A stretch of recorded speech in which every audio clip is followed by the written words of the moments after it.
Hey, can I celebrate something real quick? 2 weeks ago, I put up this slide that said, hey, if you're interested in being baptized, you can text going under to 94,000. And of course, I suggested that this season leading up to Easter and including Easter is a great time to consider defining your life as a follower of Jesus in baptism. And in the last 2 weeks, 6 different people were already baptized. This weekend, 3 more people are going to be baptized. For Easter weekend, we already have at least 8 people on the calendar who are taking the step of baptism. And I think maybe you. If you haven't taken this step yet, I'm going to leave this slide up here just during the intro of the message. I think you should at least consider it, right?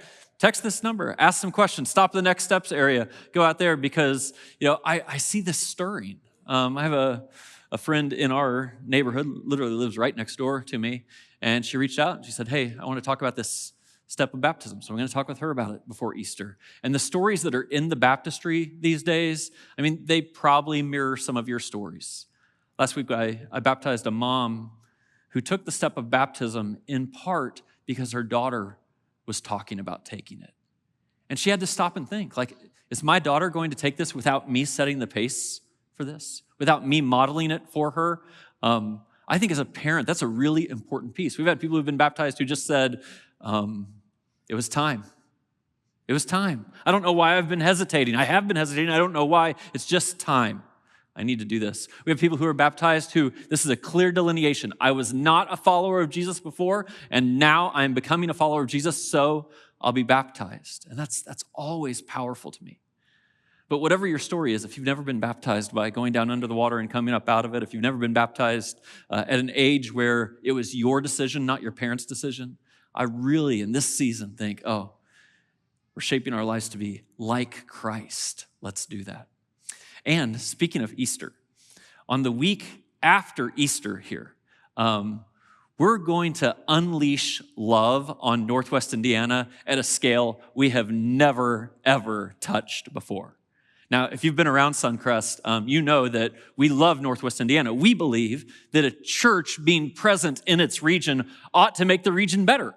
We ought to care about the needs that are here. We ought to be for our community and help people thrive. And so we do that. And we invest literally hundreds of thousands of dollars every year to do work in Northwest Indiana. We have serving teams that meet with these 4 wonderful partnerships we have in Schererville and Hammond and Gary and Crown Point. And these days, there's almost 100 people who are serving week in and week out with those from Suncrest.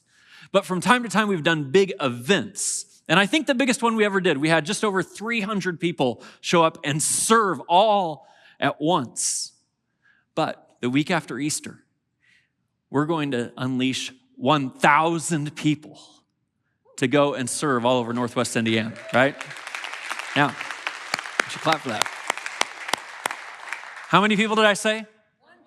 1,000 people. I don't know if you can do the math. But we will not get to 1,000 people serving Northwest Indiana unless you are one of the people. Like when you think, 100 people, that's great. There's plenty of other people to do that. When it's 1,000, there's nobody else to do it. It means everybody at Suncrest. And we have this arranged over the course of the whole week after Easter so you can find a time that will work for you. You might have to adjust some things, but that's part of serving. To say, yep, you will participate just as I will participate. We will do this together for the good of Northwest Indiana. And this is a big deal, right? Because the world doesn't change if nobody serves. Right?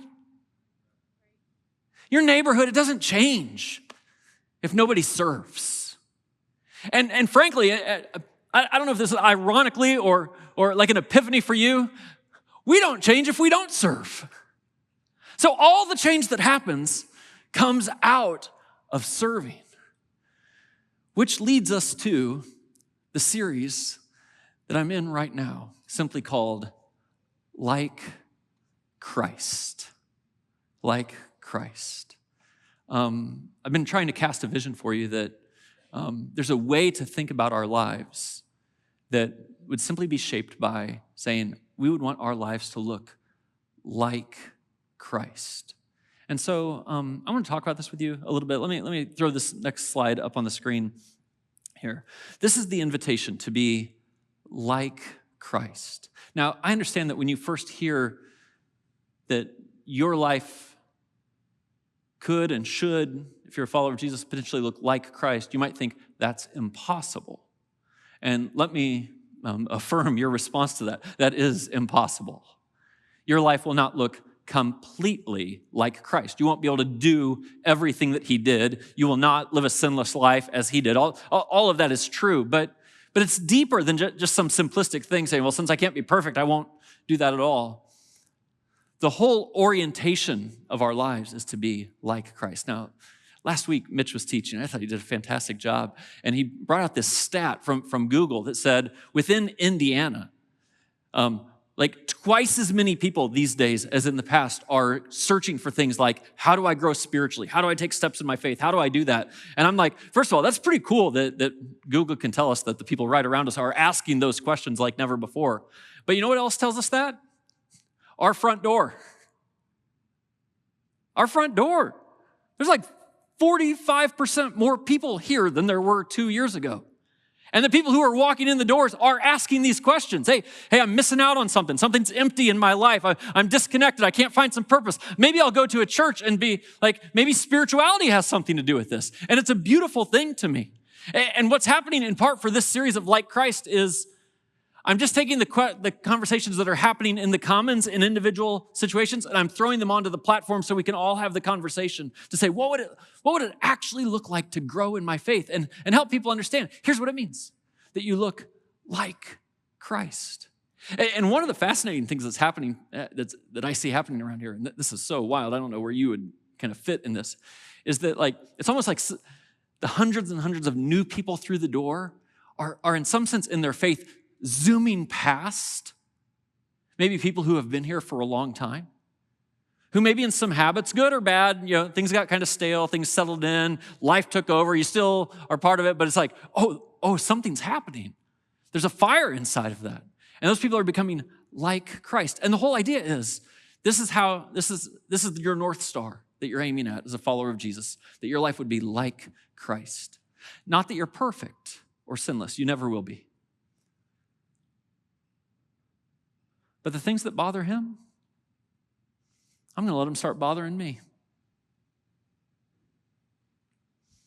The risks that he takes, I'm going to start taking risks like that. The way he arranges his life, the way he extends grace and forgives people, I'm going to start arranging my life. And I'm going to start extending grace and forgiving people. I probably won't do it as well as him, but that's my orientation. What he would fight for, I will fight for. What shapes him will shape me. I just want my life to look like Christ. And of course, Christ had a beautiful life, but it wasn't stale. It was transforming. And so I want my life to be like that too. Now, at Suncrest, we've always wanted to help people in the most practical ways see like, okay, so how do you really do that? What's that really mean in real life? And we have these 4 C's that we've used for years around here. And the first week I talked about connecting in life-changing relationships. That the friends you have, Jesus was pretty intentional about choosing his circle. It wasn't just whoever he worked with. He's like, no, I'm going to put myself in environments to find the right people to have life-changing relationships with. It would be good to be like Christ. To cultivate a relationship with Jesus. Mitch talked about that last week. I just thought it was beautiful to say, hey, find out what's hard and right. Do it with all your might. Like, yeah, that's what Christ did. And I want to be like Christ. To care about lost people, I'm going to talk about that one when we're together next weekend. It was absolutely central to who Jesus was, and it was actually the biggest critique he got from the religious leaders. And then there is contribute by serving. And of course, nothing changes in the world unless people serve. And nothing changes in your neighborhoods unless people serve. And nothing actually changes in us unless we serve. And this, in some ways, might be the hardest one for us to embrace, but I also think it's the most obvious one about Jesus, even out of all these 4 C's. I mean, everyone knows that Jesus was someone who contributed by serving. Jesus was not about himself. Nobody thinks that, Jesus, if he had Instagram, he'd be taking selfies all day long, giving himself all the attention, thinking about his look, hashtag, you do you, hashtag, look out for number 1. Nobody thinks Jesus would do that. He wouldn't have. And I'm asking you to be like Christ. Jesus, of course, defined his life both in the way he acted and with his words in the entirely opposite direction. It was Jesus who said in Matthew 20, "The Son of Man did not come to be served, but to serve and to give his life as a ransom for many." This is who he was. This is defining something about how he saw the world, how he saw his calling, how he understood what he would need to do, and then what he implemented into his life. And he's asking us to be like him. It's interesting, this definition doesn't just show up one place. I could change the reference from Matthew 20 to Luke or Mark, and we get the exact same words. The Son of Man did not come to be served, but to serve and give his life as a ransom for many. And so this is my question to you, if you're a follower of Jesus. That's what he did. Will you? Will you ensure, as you start to arrange your life and you think about how tomorrow's going to go and you set your aims for retirement, will you be a person who's like, whatever else happens, I'm not going to make it about me.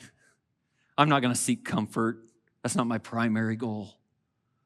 I'm not here to be served. I'm here to serve. In fact, I would just give my life. If it would help others encounter Christ, if giving myself would be a ransom for others, I'll do that. Jesus came to serve. And this is my question for this room. Would you say, yes, so will I? I want to be like Christ. Jesus came to serve. That was the orientation of his life. Oh, that's what Jesus was like? All right. So will I. So will I. I'm hesitating right now because I almost want to ask you to raise your hands with me, if you would. In some ways, I want to ask you to say it with me, even if you're like, Greg, it might be a lie. But I actually want you to hear yourself say it, almost to like try it on. Could I be that kind of person who would not orient my life around being served? Even though all of culture, every marketer, most of our orientation as Americans is built out for that.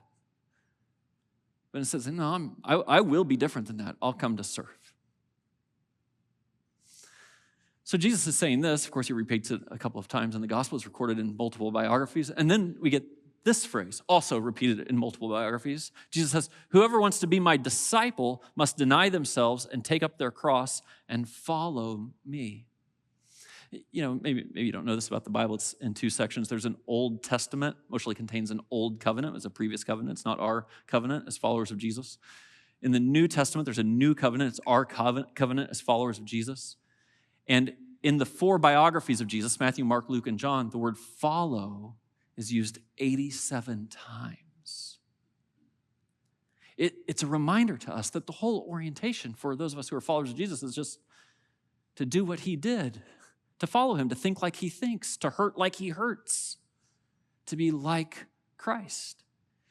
And he's giving us a picture of what it means to be his disciple, his follower, someone who would be disciplined as a disciple to be like him. And he says it in Matthew 16, but he also says it in Luke 9. Whoever wants to be my disciple must deny themselves and take up their cross and follow me. And then, this is the third one in Luke 9. Whoever wants to be my disciple must deny themselves and take up their cross daily and follow me. I don't know why Luke put the word daily in there when the other two guys didn't.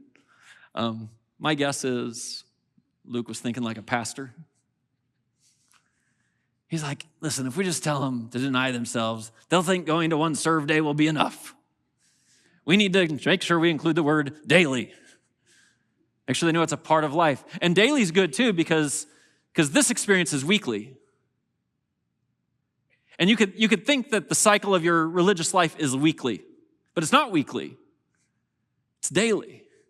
And the orientation is that you would deny yourself. You would not put yourself first. It would not be hashtag you be you. It would be a different kind of life. And I know this is the tension, okay? It's the tension in me, and it's the tension in 100 pastoral conversations I've had in my life, where I'm saying to you, the invitation of Jesus is to deny yourself. It's to give up yourself. It's to take up your cross like he walked with his cross.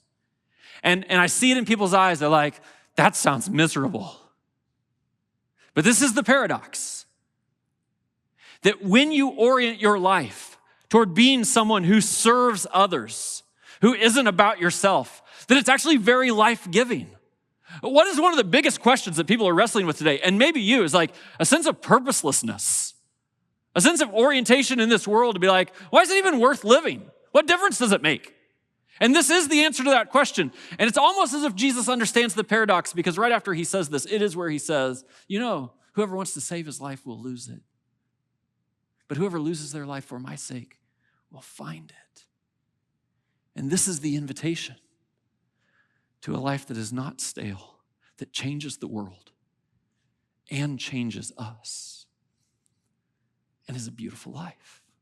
So I'm going to tell you a story that actually matches part of the story that Mitch told us last week. I was going to use a different passage this week, and then I was kind of inspired last week when Mitch was saying how much Peter was like us. I'm like, yeah, that really resonates. And I think, like a lot of people in Northwest Indiana, I'm like, let's just back that up and do another story of Peter this week. And I think you'll enjoy this. So here we go.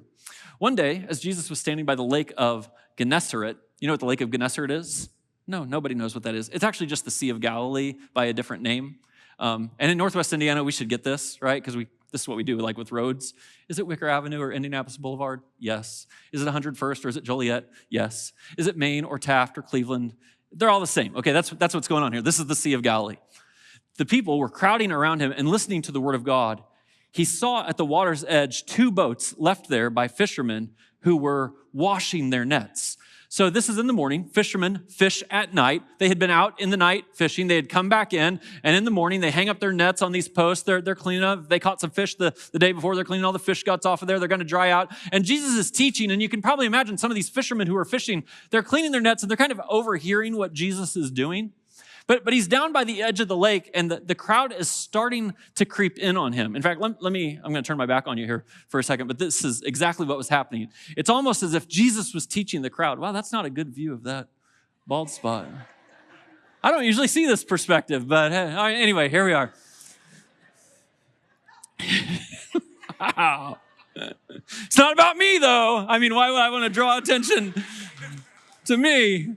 Oh, wow. We all are self-oriented, aren't we? Anyway, the crowd's out there, and let's just imagine like the edge of the platform here is the lake, and the crowds are getting bigger and bigger, and he's like backing up. It's almost like his heels are in the lake, and the crowd's like, there's just no room. There's just no room to go. So this is the next thing that happens.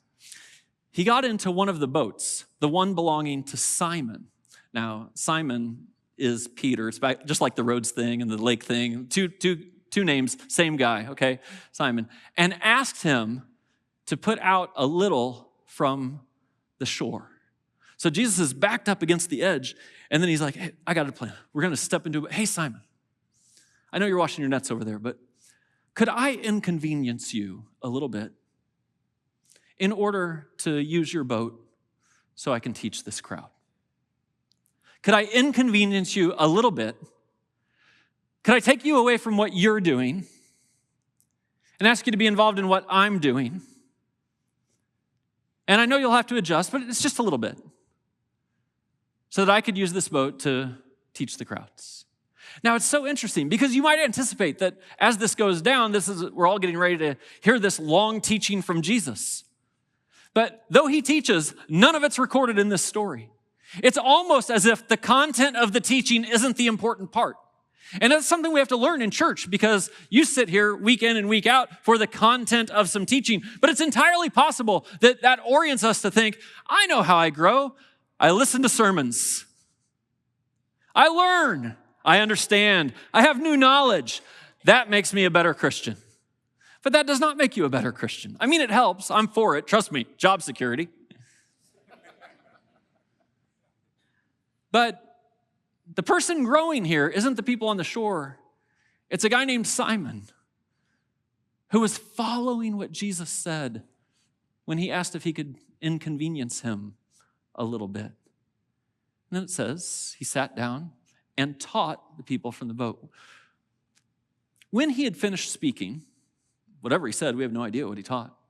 He said to Simon, "Put out into deep water and let down the nets for a catch." Now, I just want you to put yourself in Simon's shoes for a second. Some of you know how this story ends. Many of you may not know how the story ends, but I just wanted to live in it as if we don't know how the story ends. "Hey, Simon, I asked you for a little inconvenience. Could I borrow your boat, get a little bit out to shore so I could teach the people? But now, could I inconvenience you some more? I know you just fished all night. I know that your work is shift work. And you just worked all night. And I want to ask you, even though you just worked all night, to now come give of yourself during the day. To orient your life, not around you, but around me." And it's even a little worse than that, if you could think of it in terms of better and worse. These guys, they had just come in. They had just cleaned all the nets. Have you ever been in a situation where like you just got everything put away, and then someone says, "Hey, I'm coming over. Could we do the thing that you just all got put away?" And you're like, "Shouldn't even put it away. Should have left the nets dirty. He wants to go out and fish." Simon, could I inconvenience you a lot? Could I ask you to stop doing your thing so that you can start doing my thing? This is what Jesus does to all of us, of course. Would it be legitimate if you do shift work on Saturday night to ask you to serve on Sunday morning? Or in our minds, is that just a step too far? No, nobody could ever ask that. That's out of bounds. It's a really fascinating story if you let it be. And goes on. Simon answered him, "Master, we worked hard all night, and we haven't caught anything. But because you say so, we'll let down the nets." Oh, well, this is the moment, right? Some of you have had this moment with God. Some of you have it routinely. Some of you have never entertained it before. Because here's what's going on. Simon's saying, "Hey, I see what you're asking. We have a way we do things. We fish at night. I don't know, but if you were like to calculate this, it's smarter to fish at night. The fish rise to the top. At this time of day, they're going to be at the bottom. Jesus, it feels like you're asking me to do something. I don't know if you know this. I'm the fisherman, you're the carpenter. I'm the fisherman, you're the carpenter. But you're asking me to do something that I actually don't think is going to work.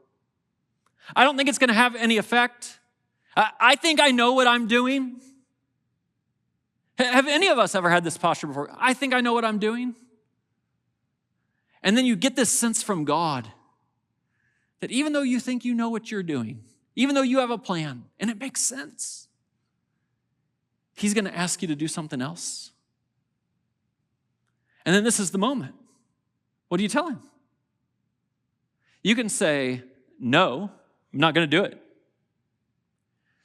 You can start to say, and it feels to me like Peter was trying to start this way. "I see what you're asking, but I don't think that's going to work, so we're not going to do that." Or you can say to God, "If you say so." I actually don't think it'll work. I'm not sure it's a good plan. It's definitely not the way I would do it. But actually, I trust you more than I trust me. And if you say jump, I'm saying how high. If you say go, I'm saying let's make it happen. This is a very powerful phrase. This should be a phrase I'd have you repeat with me. Hey, God, because you say so. We just sang this, essentially saying, I'll take you at your word. But this is the test. Because I don't know if you think of your life as one where you have come to serve, not to be served. But this is what Jesus is calling you to do. I don't know if you can conceive arranging your life so that you take things you're currently doing and saying, I can't keep doing all these things and serve. And so your conclusion is, I'll stop doing these things then. Because you say so. This is where the real test of being a follower of Jesus is.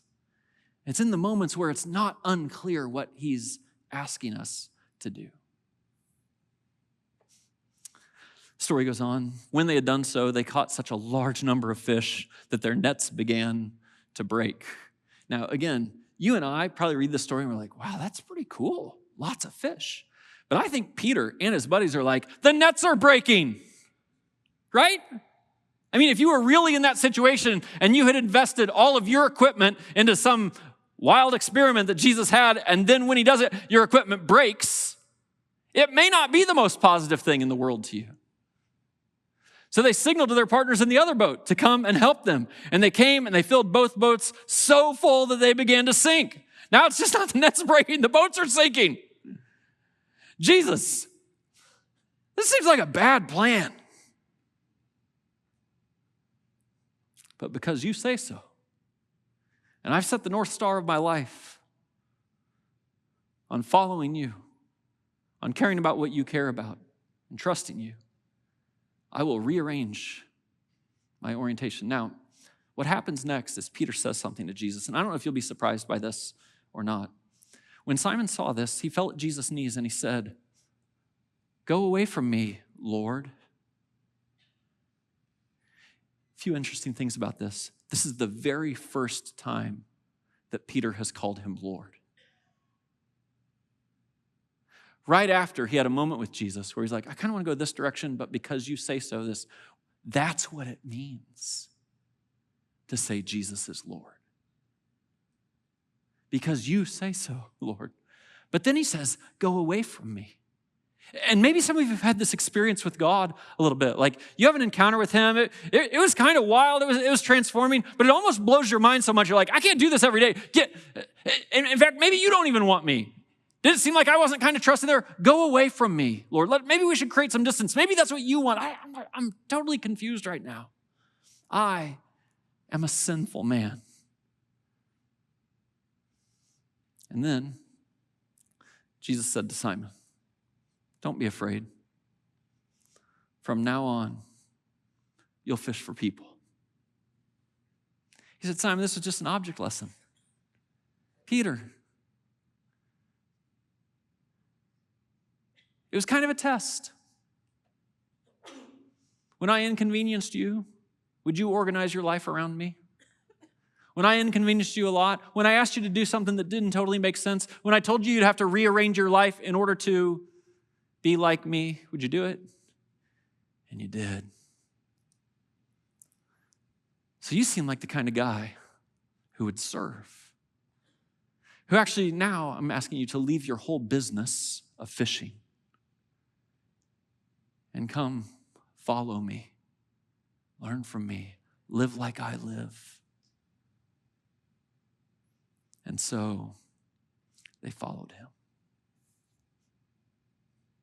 I'm asking everyone in this room who is a follower of Jesus to orient your life around service, to give of yourself. I don't necessarily mean serve in one of our serving slots at Suncrest. I hope that you will. It makes a big difference. But it's bigger than that. It's actually daily. It's the aims of our lives.